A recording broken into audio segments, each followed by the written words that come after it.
Hello, everyone. Welcome to Coaching Think Talk. So, I am Life Coach Cee Bercasio from the Life Coach Philippines, and this is Coaching for Unbarrenness. So, this coaching conversation is for women who don't have kids yet, who wants to end the stigma in barrenness. Okay, so or if you are someone who wants to support this cause, who wants to support this movement of ending the stigma in barrenness. So uh, you are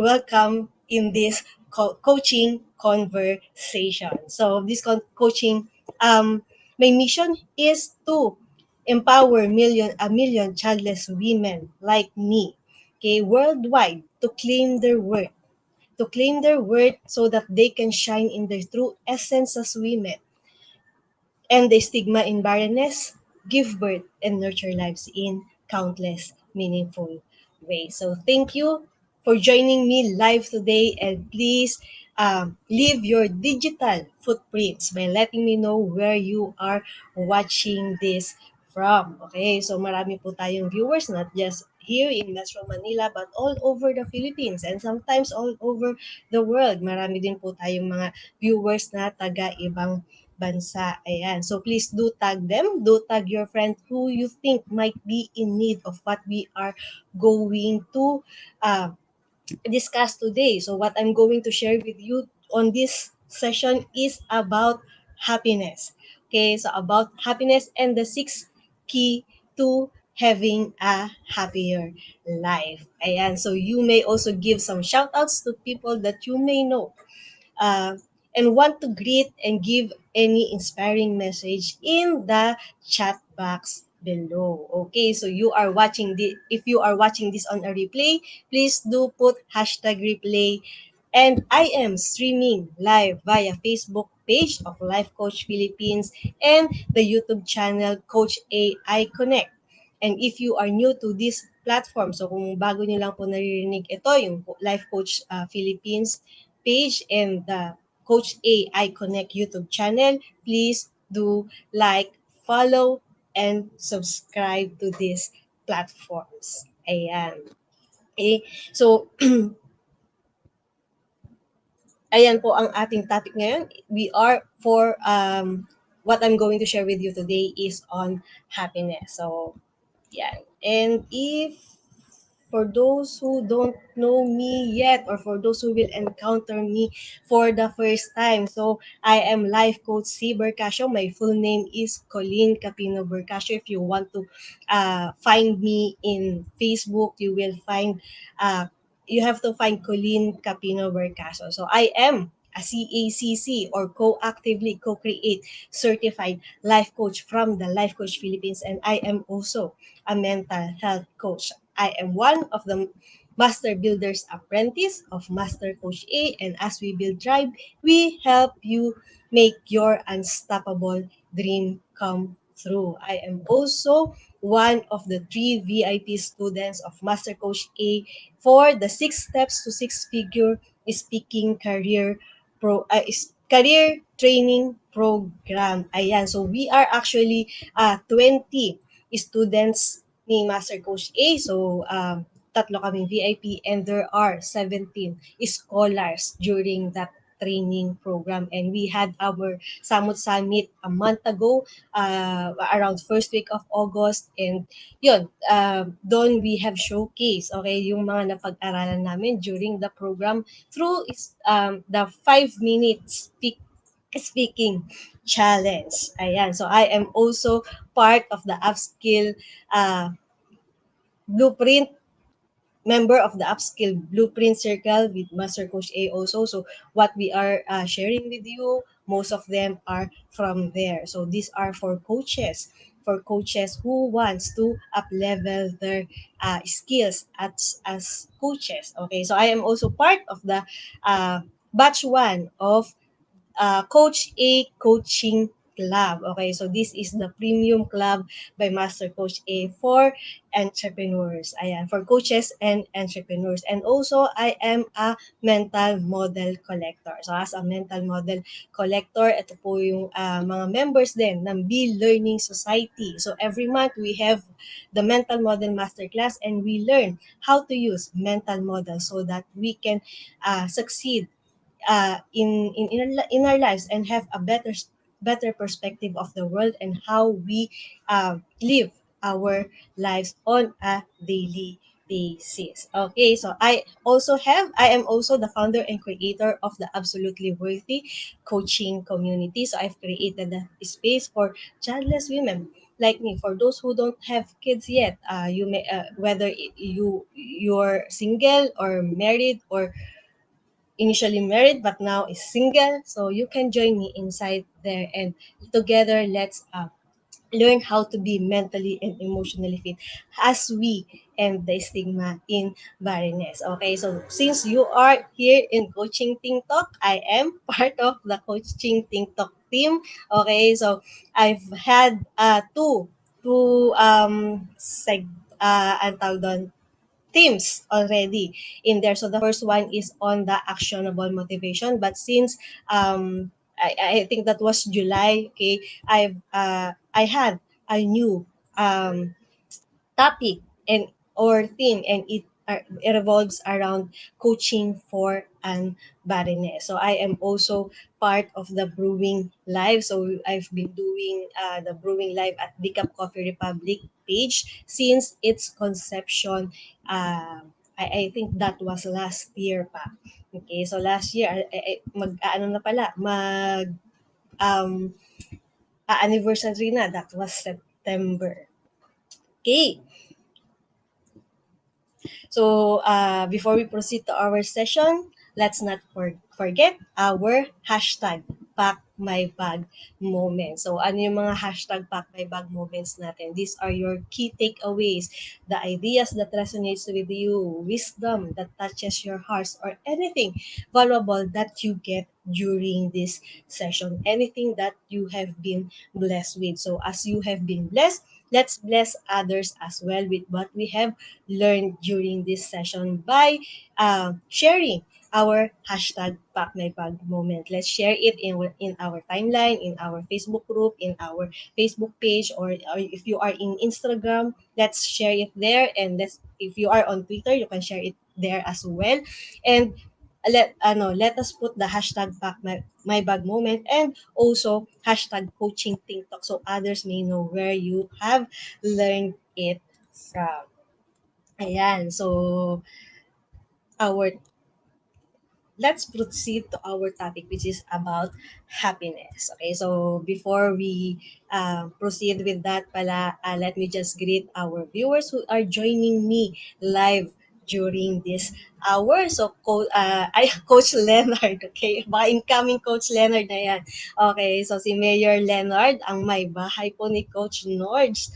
Okay, the better half, okay, of Coach Nord. So, Master Coach Hasmin, thank you also for joining me. And of course, hindi mawawala si Coach Norris na ating laging mainstay sa mga coaching TikTok natin who is also from Benguet. Okay, so sabi sa inyo hindi lang taga Metro Manila ang viewers natin. Meron po talaga tayong mga taga-ibang lugar din ng Pilipinas. Ayan, so from Benguet. Okay, thank you for joining me today. Okay, so I have a question for you. Okay, what makes you happy? What makes you happy?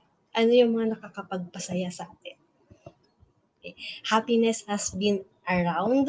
We've been, kumbaga, common word na yan sa atin. But can we identify the things that can really makes us happy?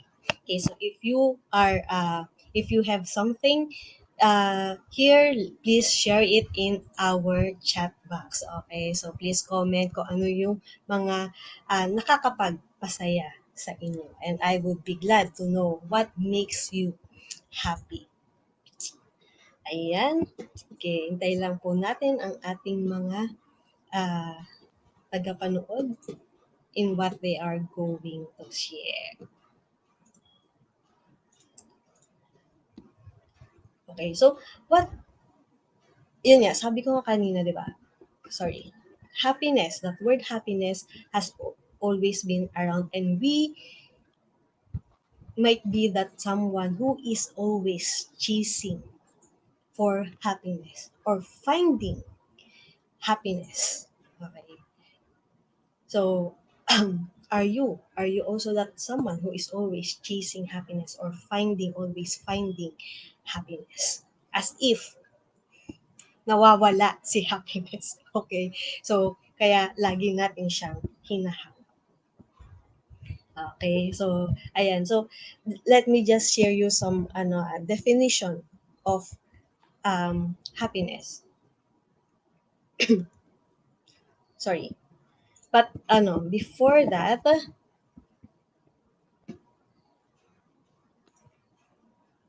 okay. So, yun, we consider happiness as something that will only come to us if we achieve specific goals.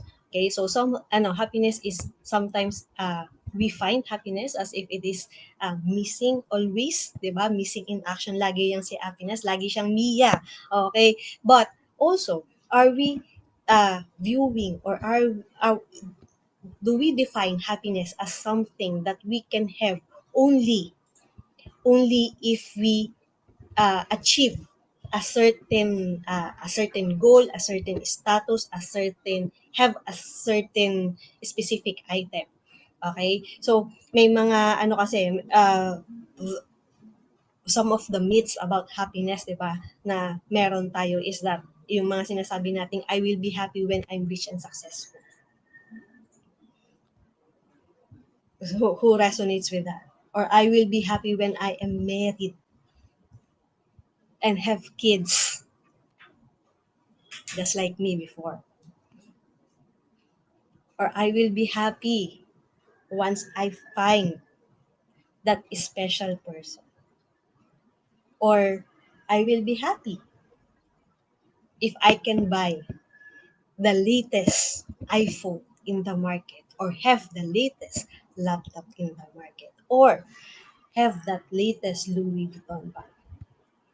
So, who resonates with this? Or do you have anything that are similar to these statements that you will be happy when you have once you have that something or once you have achieved a certain status or a certain goal that we have.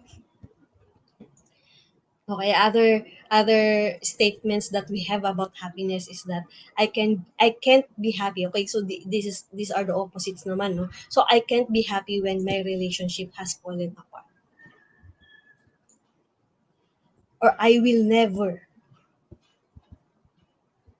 be happy because of the things that is happening to me now. Because of breakups, because of death of loved ones, because of loss of jobs, because of accidents, or something like the best years of my life are over and I will be never happy again. So, do we have these kinds of statements about happiness? Anchoring happiness into something that happens to us or to the experiences that we have. Okay. So, yun nga, sabi dito, so sometimes we consider it as something that can only come to us if we achieve specific goals. And these goals may include, yun nga, owning a house, marrying a perfect spouse, having a promotion at work, or anything that we desire. Okay, so but if we start gauging the level of happiness in our lives in terms of the goals and objectives that we set, we may never be truly happy. Are delaying happiness. Alam ko okay kasi ang delaying gratification. Pero we don't need to delay happiness. Okay. So, yes, it is important for us to have a certain standards, a certain goal, a certain something that we desire for us to to have the motivation to ano to move, but they should not be treated as the only source of the happiness that we have in our life.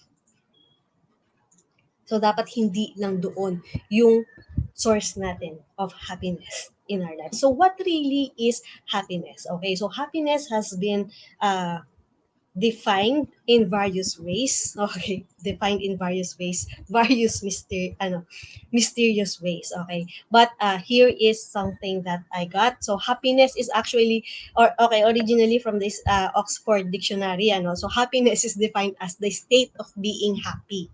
So what does that mean really? State of being happy. So we have to find the meaning of what happy is so that we can define what happiness means. So happy is also defined in Oxford Dictionary as a feeling or showing pleasure or contentment. Therefore, happiness is a state of feeling or showing pleasure or contentment. So from there, we can derive that happiness is a state and not a trait. Happiness is a state and not a trait. So hindi ito yung sinasabi rin natin, di ba? Ay, isa siyang masayahing tao. Talagang sadyang masayahin lang po siya or sadyang masayahin lang po or sadyang hindi po ako masayahin. Ayan. So, we define it as something as trait. That is our trait.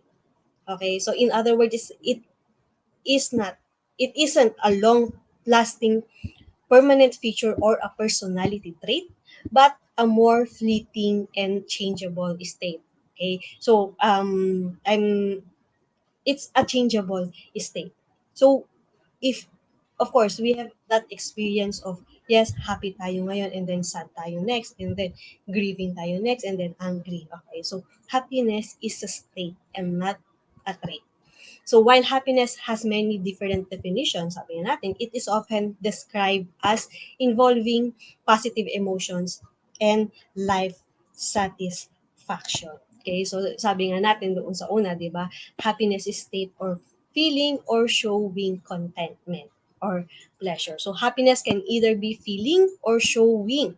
So it can be a feeling or showing. It can also, this means it can also be a something that takes action kasi showing. Okay, so meaning that happiness is not necessarily an internal or external experience but can be both. Okay, happiness can't be an external, cannot necessarily, is not necessarily an internal or external experience. Okay, something na okay, magiging happy ako kapag pumunta tayo sa Disneyland. Magiging happy ako kapag nag-travel tayo sa Japan, sa Korea, sa Europe, sa America. Okay. It does not mean na once na nandun ka that you can kumbaga that you can truly feel that happiness. Okay. Have you encountered something like ina-anticipate mo, 'di ba, yung travel dati, okay, yung travel escapades natin, okay? So, nagplano na tayo lahat, pupunta tayo, let's say Korea, okay? So, kami before, pumunta kami ng Korea. So, syempre, excited kasi gusto kong makapunta doon. However, did you ever encounter that during on the way, okay, on the way or as the days becomes closer dun sa day ng travel na papunta mo doon, ang daming mga aberya na nangyayari. Naiinis ka, 'di ba? Okay, late ka ng gising, na late ng gising yung kasama mo, and then nagra-rush kayo, muntik na kayo maiwan ng eroplano, 'di ba? And then pagdating mo doon, wala tayong makuhang transportation or something went wrong with uh, the connection. Sometimes, di ba, yung connection, di natin malaman. We've experienced that before when we went to, I think that was in tama nga, nung pumunta nga yata kami niyan sa Korea, di ba? So, parang kumbaga 5 days lang kami doon and then may one day pagdating namin hindi gumana yung wifi. And syempre hindi ka makakonect with your friends. Ang dami-dami mong mga tawag dito, mga photos na gusto mong i-upload sa internet and ang dami-dami mong gustong ipakita sa mga kamag-anak mo ng mga magagandang sceneries na napinuntahan nyo pero hindi ka makakonect sa internet. So what happens? Diba? That it can be possible for other people that maiinis.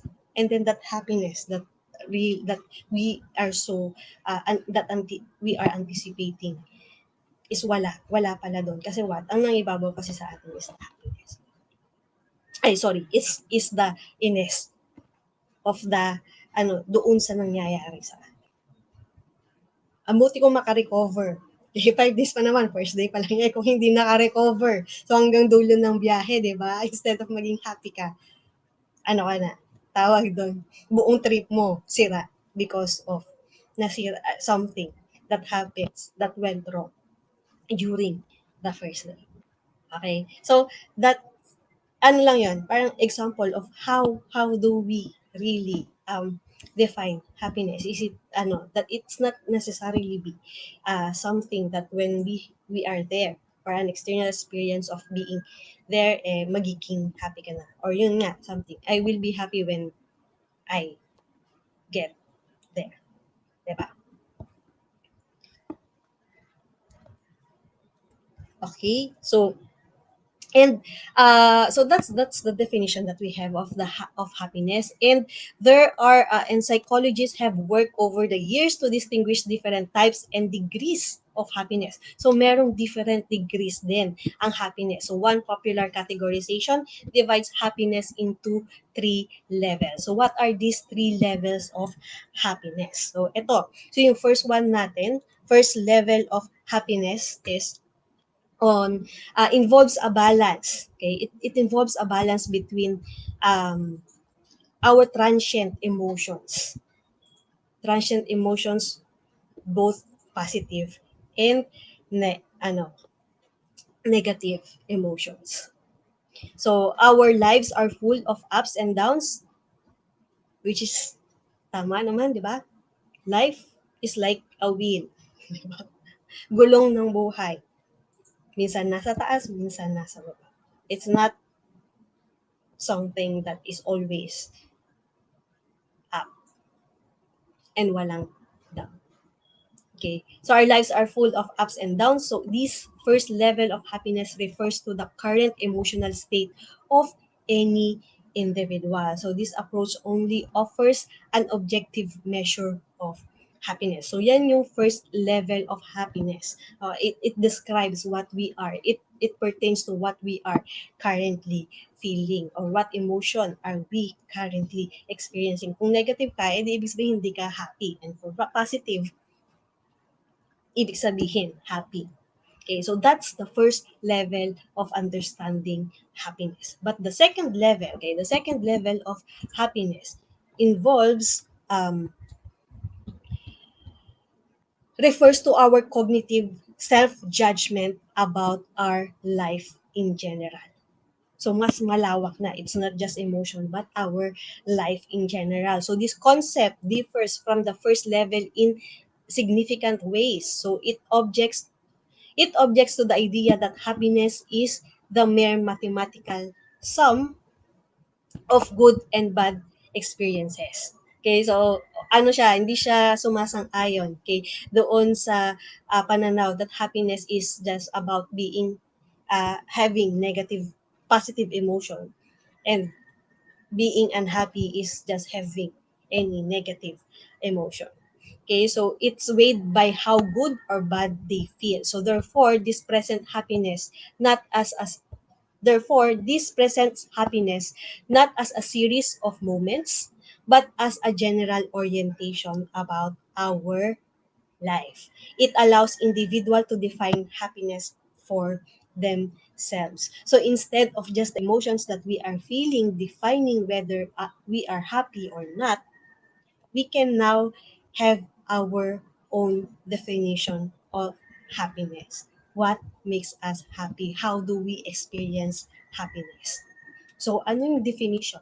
So, I ask, anong definition mo ng happiness?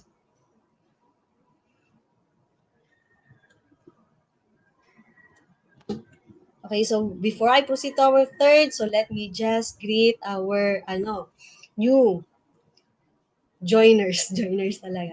Okay, so Coach Partner Glacy, thank you for joining me. Coach Marife from Tacloban, so sa Coach Marife from Tacloban, thank you for joining me. Ayan, yes, please invite others that might be, okay, in need of how they can, increase or have a happier life. So maganda po yung topic natin today. Ayan. So the last level, okay, the third level of happiness that we have, um it focuses on finding meaning in life. So it's not just a general outlook in our life. But dito may may initiative na to find that meaning in our lives. Okay, so this third level can also refer to a life that maximizes flow, a mental state in which we are fully and positively engrossed in some pleasurable activity to such an extent that our sense of self disappear. Okay, in this way, philosophy and spirituality tend to heavily influence the third level of happiness. So our philosophy in life, and our spirituality affects, influences the third level of happiness that we have. So yeah, so it defines na significance of our lives. What's the purpose? And then that's where we talk about purpose. What's the purpose of our life? It's not just be feeling either happy or unhappy, positive or negative emotions. It's not just experiencing what is happening to us and defining what happiness is. But this time, okay, this third level of happiness now focuses on having that purpose, that significance, that meaning in our life. So saang level of happiness na po tayo ngayon? Saang level na? Ako, I can honestly say, pinagdaanan ko po yan. Nagsimula rin po talaga ako sa first level of happiness. That just defining me being happy when if I have a positive emotion and I am unhappy if I have a negative emotion. Pag sadness, okay, pag nairita, pag may kaaway, ayan. So I am unhappy. Okay. And happiness on the other side is just that. Parang singular lang siya. Basta pag feeling positive or happy ka na agad. That's how I defined it before. And somehow, currently, I can say that I am on the third level of happiness. I am now focusing on that meaning that I have in my life. And how to create that meaning in my life so that I can have that happiness, that third level of happiness. Okay, so I am able to share you this level of happiness. So if you can share what level you are, I will be happy to know what level are you in. Okay, so uh, sabi nga dito ni Andrew Matthews, 'di ba? So siya yung may author ng book on happiness. Okay, happiness is not something you find. Happiness is something you create. Hindi hindi po nawawala. Hindi po missing in action si happiness.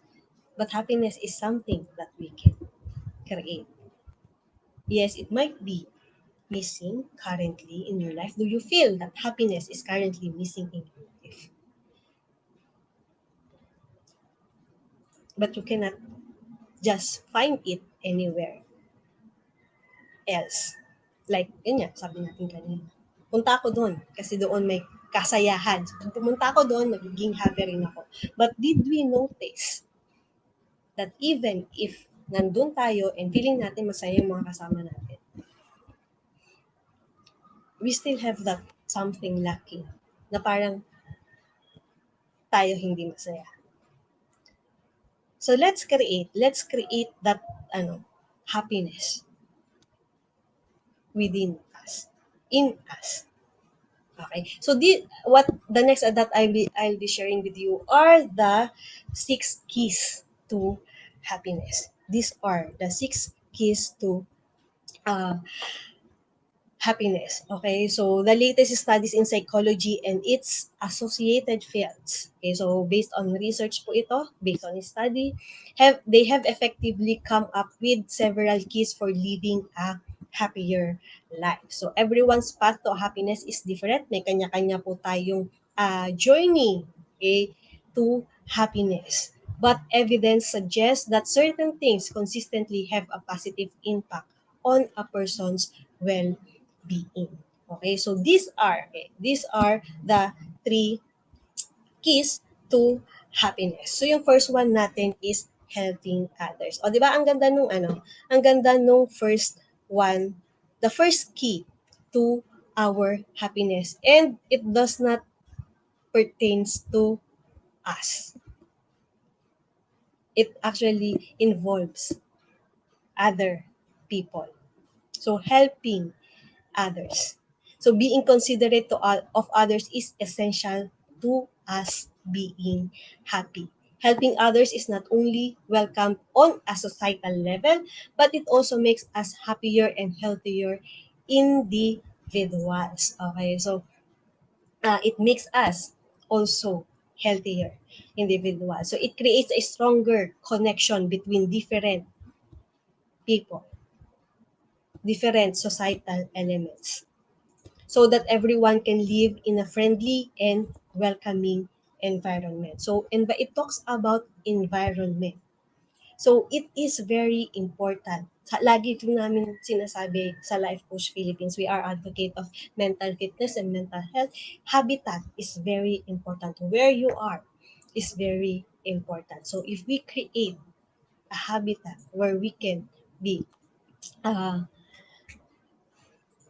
where there is more or less positive vibe into it, it can contribute to us having that happier life. Okay? And yun nga, when we talk about helping others, it does not just involve money. Okay? So, mayroon din tayo kasing conception na when we talk of helping others, it is always about monetary contribution, monetary giving. Okay? But it does not just involve that. It can also be an investment of your time, an investment of your energy, or sorry, an investment of energy and your efforts. It's about sharing ideas like what I am doing today.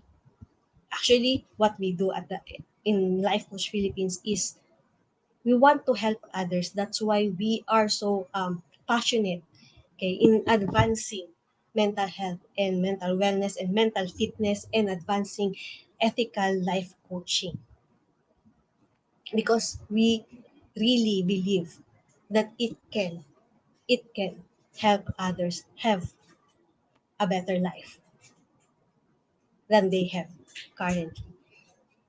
Okay, so that's helping others, volunteering. Okay, so that's the first key to our happiness. Second is having goals. Ngayon, pumasok na yung para sa atin. Having goals. Because when we have our goals, we have that something that we are looking forward to into achieving, and 'di ba, how it makes us feel when we achieve that goal. And not just upon achieving that goal, but on the process of achieving that goal. Are you excited with your goal? Or may excite ka lang? Excitement, weird, diba? Kasi excitement is not something that you experience once nandan. At excitement is an anticipation of something. Diba? So, are you excited about your goals? So feeling good about your future is vital for your happiness. So it talks about future, it talks about goals, it talks about our dreams, our vision. All of us needs goals and objectives to help us be motivated. So these goals need to be challenging enough to maintain an element of excitement. So yung goals natin hindi should be something that is challenging enough for us. Para naman may sense of accomplishment din tayo kapag na-achieve natin yung goal natin.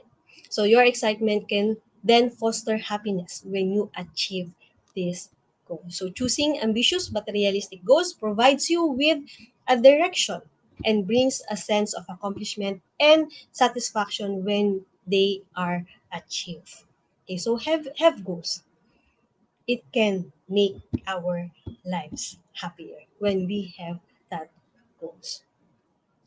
Doon sa previous segment or team here in coaching team talk on the actionable motivation. I've also talked about goals in there, and a lot of the other coaching team talk speakers are also may mga topics din about goals, the importance of having a goal for yourself, a goal in your life. It gives you direction, it gives you meaning, it gives you purpose. Yung third key to our happiness is connecting with people. So, yun, we are social beings and we need connection. Nakita niyo naman yung nangyari ng pandemic, di ba? When we were isolated, depressing yung feeling. Yung hindi mo makita yung kaibigan mo. Hindi mo makasama, uy, nood tayo ng sine. Uy, punta tayo sa mall. Kahit wala namang bibilhin, mag-window shop ka lang. Pero that feeling, even if hindi kayo magkausap, malayo lang kayo naglalakad, di ba?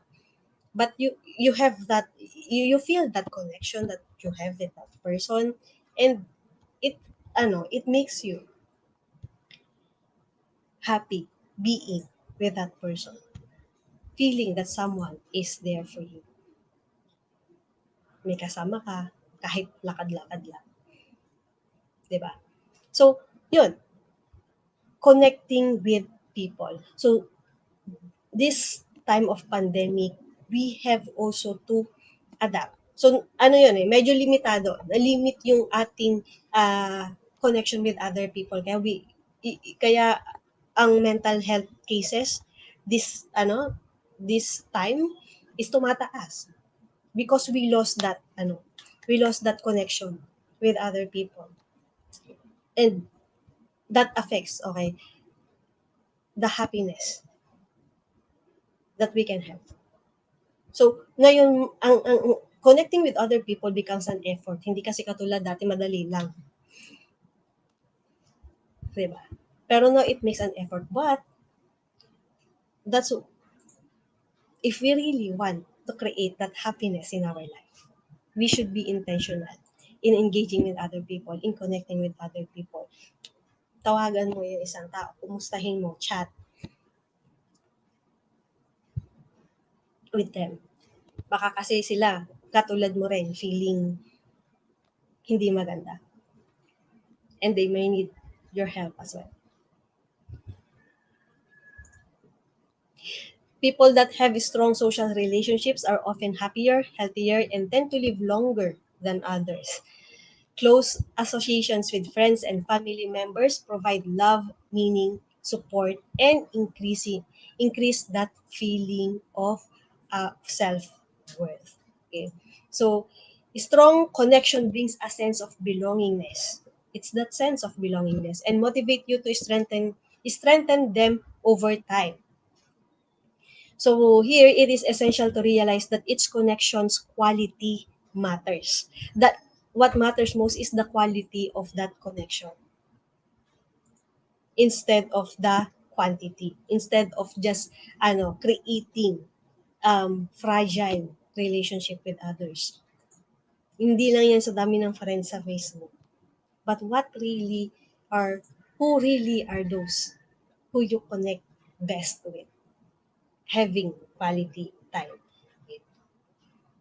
Okay, so connecting with people. The fourth one we have is being resilient. One of my previous episode, I think that was 2 episode ago or 3 episode ago, I talk about being resilient. Because, sabi nga natin, life, there is ups, there are ups and downs in our lives. Ang buhay natin parang gulong. Minsan nasa taas, minsan nasa baba. But if we are resilient, we have we are have that sense of being happier.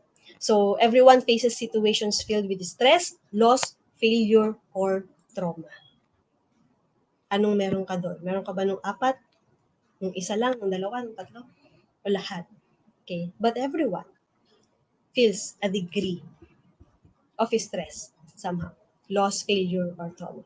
So how we respond to such situations can have a significant impact to our mental health. It can have a significant impact. So these things happen that we cannot control. This pandemic, we did not control. Diba? Ang nangyari naman yan, hindi naman naman nagsabi, oh, may dadating na pandemic by 2020. Pero ano lang siya, biglaan. And di ba, during that, nung first few months of 2020, ang daming nangyari.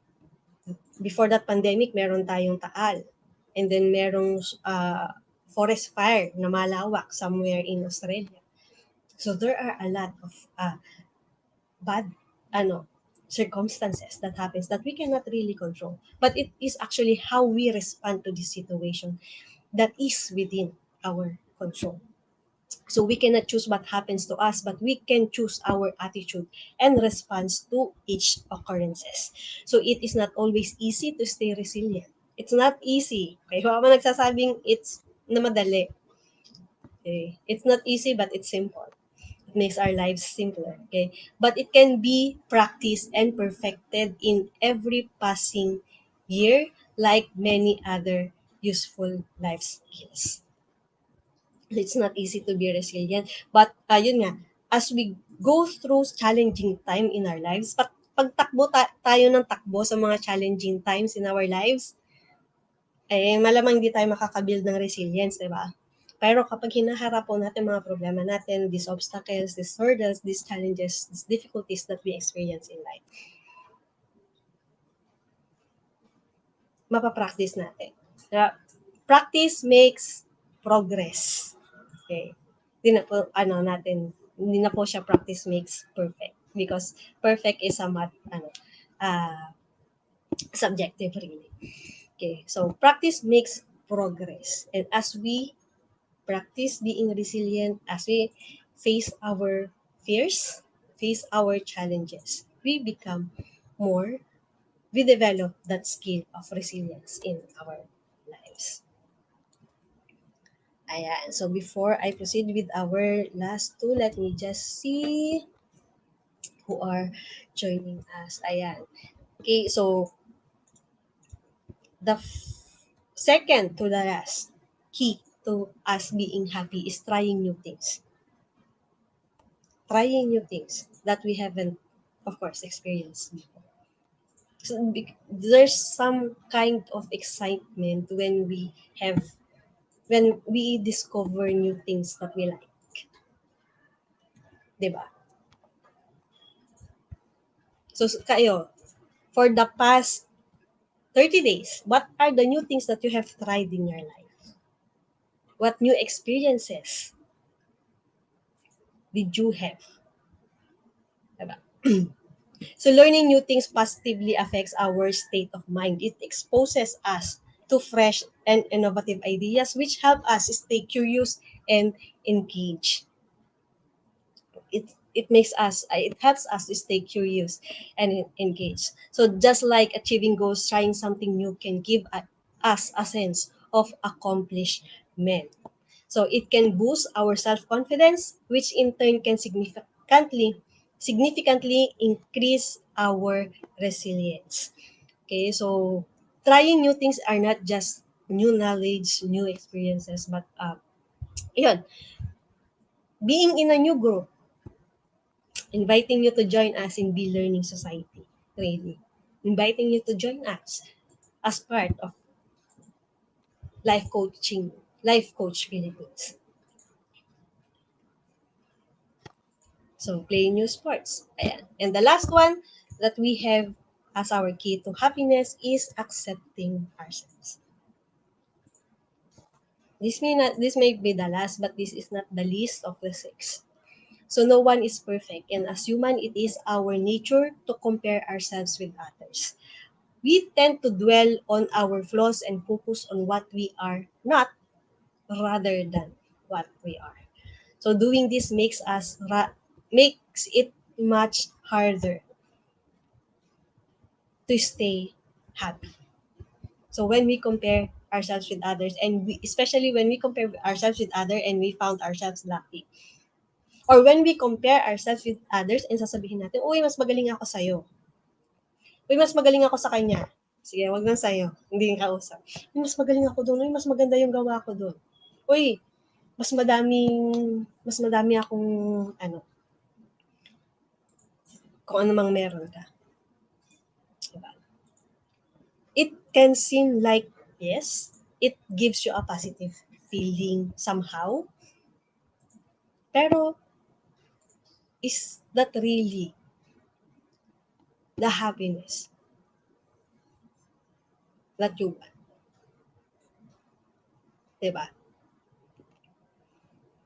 So, let's check ourselves.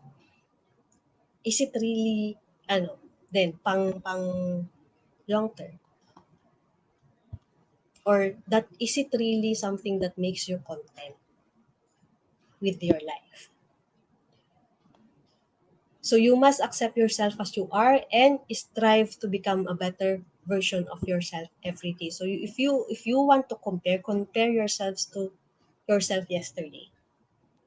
Okay? So of course there is always room for improvement, but you can start evaluating success by comparing your ano, but you start evaluating success by comparing yourself with others, you will never really be happy.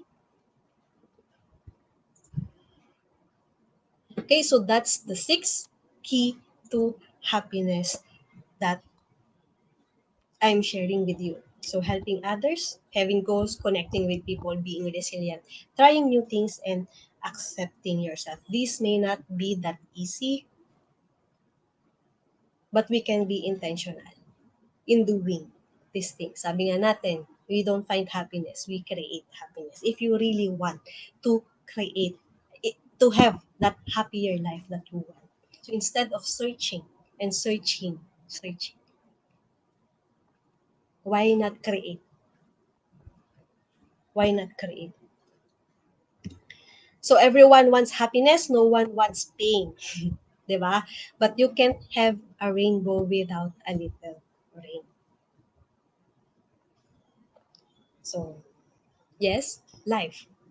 In life, if you want really to be happy, then we can we if we really want to be happy, we have to also accept those rains that comes in our life, those obstacles. Kasi in reality, 'di ba, how can you be happy when you haven't experienced sadness? So that's the first level of the happiness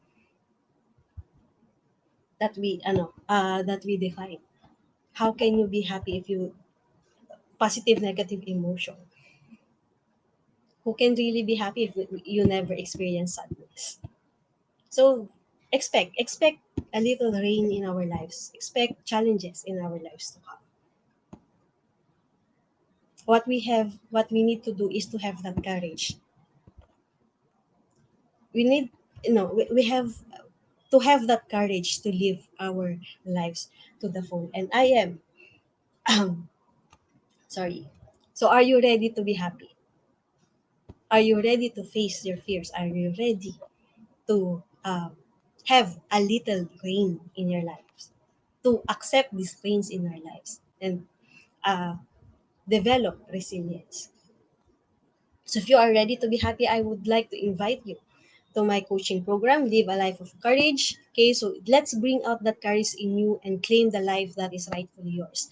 A life of freedom, abundance, and joy. So this is a 6-week one-on-one coaching journey where you learn to face your fears, break through life's challenges in pursuit of what truly matters to you. If you want a happier life, diba?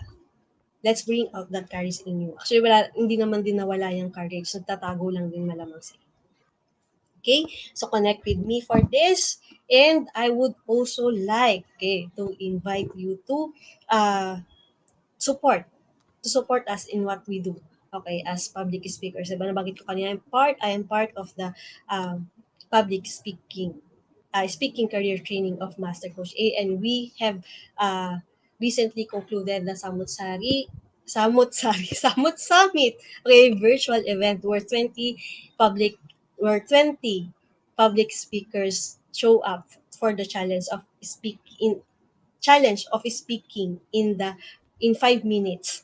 Okay, so using the 5 minute formula. So here, you can have the replay of all the twenty speakers plus the freebies that they were able to that they give out during the summit. So you can have them all here, plus not just the talk and the not just the speech and the freebies, but you will also have this online coaching course of riding the wheel of life. So here in riding the wheel of life, you discover the step-by-step process for focusing on what matters most in crafting a rich, rewarding, and purposeful life for you. So just donate with just a donation. Okay, with just a donation, because really the value of this is so valuable that we cannot even think of selling it. Okay, so join us as well, okay, in the 5 minute talk lab. Okay, if you want to end that phobia in public speaking and glossophobia, join us inside the 5 minute talk lab, and here we teach you the 5 minute talk formula in a fun way. Okay, so every Tuesday meron po kaming event na 5 minute talk lab match up. So and if you are inside the group, you can watch that every Tuesday, and comment #me para maturuan po namin kayo doon sa 5 minute speech formula. It's a very powerful formula. Imagine if you can deliver a valuable message, a powerful message in just 5 minutes. Diba? Malamang, madaming makikinig sa'yo. And if you uh, are able, okay, if you are able to send out your message, marami ka ring matutulungan. So sabi nga natin, helping others is one of the key to live a happier life. Okay, so sharing what you have, sharing your message is also one of the ways that you can help other people, making yourself available, offering your services to others. Okay, yeah, so join us inside the 5 minute talk club. And yon, before I as I end this conversation, let me invite you to be part of what we are doing as an organization of professional certified life coaches. So we would like to invite you to join us in Be Learning Society. If you are not yet a smart holder of Be Learning e-card. So, yan po yung ating e-card, yung nasa upper right po natin. And you are still missing all the perks that we enjoy. Today is the best time for you to take action. So, just connect with Coach Rizal to 0917-586-1661 to join the Be Learning Society. So, Be Learning Society is the 10th maker of the Be Learning Home for Mental Fitness. Okay, so we have this vision, Master Coach A have this vision of building a facility for mental fitness. And itong B-Learning Society ang 10 maker. So, being a holder of the B-Learning e-card, you will enjoy perks like such as the 5% discount for food and beverage orders from the Cup Coffee Republic, and also the full access to mental model masterclass of Master Coach A happening every third Saturday of the month, plus the benefit of a 90-minute free coaching session with a senior life coach from the Life Coach Philippines. So if you want experience how it is to be coached, this is one of the ways that you can avail of that. So join us in the Learning Society. So save the date on September 18. So this coming Saturday na po yan, 7 p.m. for our Mental Model Masterclass, as Master Coach A will teach about the multiplier skill mental model mastery. So discover the scary truth behind the garbage in, garbage out principle in learning. So how learn, no, alamin, alamin, uh, know how consuming the wrong information can make you more ignorant or fixed-minded or assuming. Okay, yung mga tinatawag nating assumera. Okay? So, overconfident and blind followers of pseudo-expert giving cheap jack advice. So learn the what and the how you should be learning.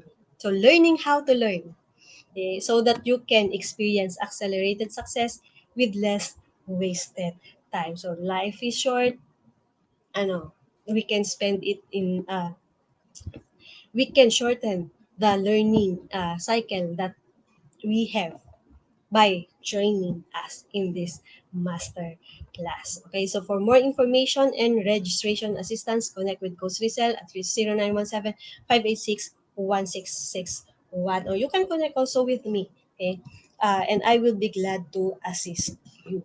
Okay, for those naman, okay, for individuals who intend to embark on a journey of becoming a certified life coach like us, so Master Coach A now offers the Co-Actively Co-Create Life Certification Program. So this is a comprehensive approach to learning and mastering life coaching as an active process of creating a new path to achieving results in life, so that success is inevitable in every coaching relationship. So this includes a 21-day web-based learning. So meron po tayo niyan. Once that you have registered, you can already access this 21-day online learning. So we also have the 3-day bootcamp with Master Coaching Bootcamp with Master Coach A. And of course, hindi lang naman din po doon natatapos. We also pagkatapos po kasi ng certification, ang tanong lagi natin is, what's next? Paano ko ba i-build yung business ko? Paano ko ba gagawin itong coaching business ko? How can I monetize my profession as a life coach? So, meron din po tayong kasama sa program na 3-day live business bootcamp by a senior coach team. Yun. So the program package also comes with many other bonuses. So connect with Coach Rizal through 0917-586-16612 to discover the opportunities waiting for you in this profession. Ayan. So uh, as we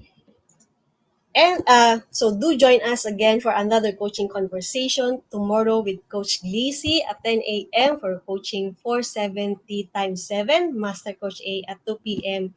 for coaching for entrepreneurs, and Coach Candy at 4 p.m. for coaching for mental fitness. Ayan. So if you have anything that if you have any questions, just connect with me through this contact number, and you can call me in that, you can message me in my Gmail, or you can add me as your friend in Facebook, or you can also join me better, okay, if you can join me inside Absolutely Worthy Coaching Community.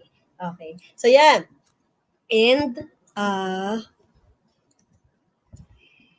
ayun, so once again, this is Life Coach Cee Bercasio from the Life Coach Philippines for Coaching Think Talk. Coaches like us think and talk like this. This is us from the Philippines. Love bang boom, love bang boom, love bang boom. Bye!